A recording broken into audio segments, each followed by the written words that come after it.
Hello everyone, I am Anupam Gambhir and you are watching Anupam English Classes. I hope you are very well.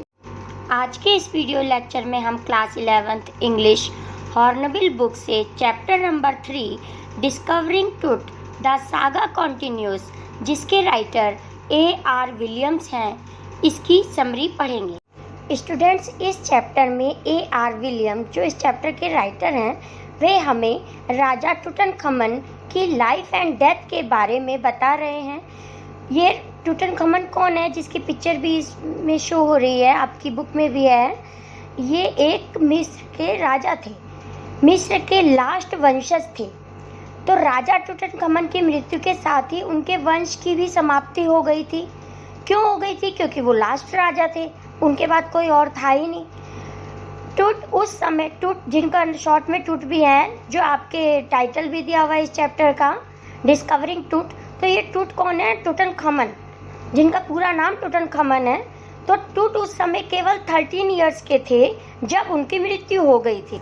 उनकी मृत्यु एक रहस्यमय घटना बनी और किसी ने यह सोचा भी नहीं था कि उनकी मृत्यु के बाद ऐसा हो जाएगा। स्टूडेंट्स, मिस्र में यानी कि इजिप्ट में एक कस्टम थी, जिसके अनुसार उनकी एक प्रथा थी, जिस प्रथा के अनुसार डेथ बॉडी को, राजा की, महाराजा की डेथ बॉडी को मम्मी के रूप में सुरक्षित रखा जाता था। मम्मी किसे कहते हैं? मसाले लगाकर सुरक्षित रखा हुआ शव होता है, जो शव को सुरक्षित रखने के लिए मसाले लगाकर जिसको ताबूत में बंद करके रखा जाता है, उसे मम्मी कहते हैं। और उनकी बॉडी को एक पिरामिड में रखा गया था और साथ ही उनके शव के साथ, उनकी बॉडी के साथ बहुत सी बहुमूल्य वस्तुएं भी रख दी गई थी।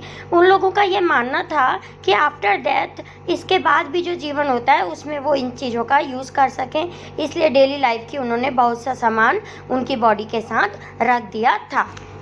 एक आर्कोलॉजिस्ट किसे कहते हैं? जो इतिहास का, हिस्ट्री का अध्ययन करते हैं, पुरातत्व विभाग के जो लोग होते हैं।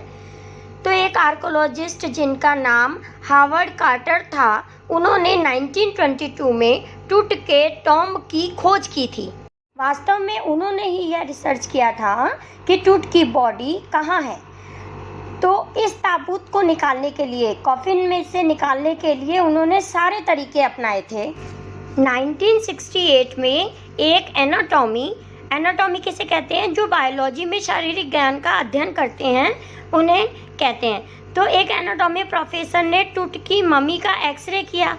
इससे हमें यह भी पता चला कि टूट की मम्मी को रिसर्च के लिए यूज किया जा रहा है, मतलब पता लगाया जा रहा है कि उनकी मृत्यु कैसे हुई।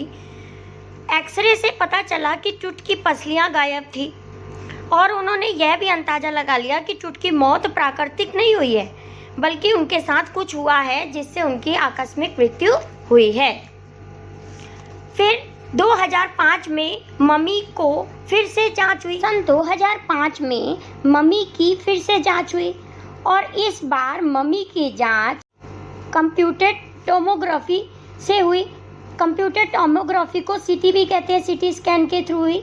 सीटी स्कैन में क्या होता है कि पूरी बॉडी को डाल दिया जाता है, पहले सिर जाता है, फिर धीरे धीरे मूव करते हुए पूरी बॉडी अंदर जाती है और उससे हमारी बॉडी के जो भी बीमारी होती है, कुछ होता है अंदर का, सब पता चल जाता है।